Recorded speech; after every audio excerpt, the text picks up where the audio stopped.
My question for everybody here, if the referendum does not pass, what's the contingency plan? I'm nervous driving on the road where the middle school has trailers next to the side of the road. We have concrete barrier to protect them. I mean, there could be a car accident which causes issues there. What's our contingency plan? Mrs. Chandler, would you like to speak on that? So this evening, Mr. Tague, who would normally respond directly to that question, is not available, so I will speak in my current understanding without any specific details that I don't have. So it is my understanding that if, I don't like to speak in the negative, but if it was not to pass, the contingency plan is we have to follow protocol where we involve an attorney. It's not, I have been schooled that it is not where you just put it up once, it fails, you put it up the same one twice, it fails third time, and then the state has to make the residents pay for it. It is my understanding, and Mr. Gagliotti can provide further detail, that if it was to fail and we were to go, we would immediately go out for a referendum again, and then we would seek counsel to find out exactly what takes place if it was to fail again. So I welcome Mr. Gagliotti if he has additional information that he could provide. Because my concern too is the number of unhoused children as these housing developers are faster than the Board of Ed can build schools for them, unfortunately, which is the reality. And I would love to see them all housed in a school, not on a trailer. So that's my big concern, is if it doesn't pass, or if it does pass and it doesn't house enough children, how do we get more space for them?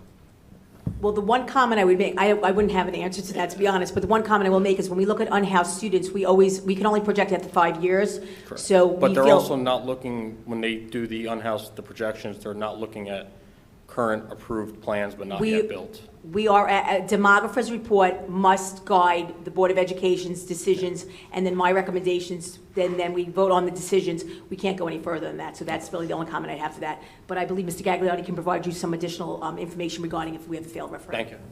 Thank you. And if I may, I know that the current plan for the referendum is to have the trailers removed if it passes. So those trailers will not be there if the referendum does pass. Mr. Gagliotti? So there is a case that may be 30 or 40 years old. It's well known to folks who do school construction cases. The case is in Ray Jamesburg, by the way.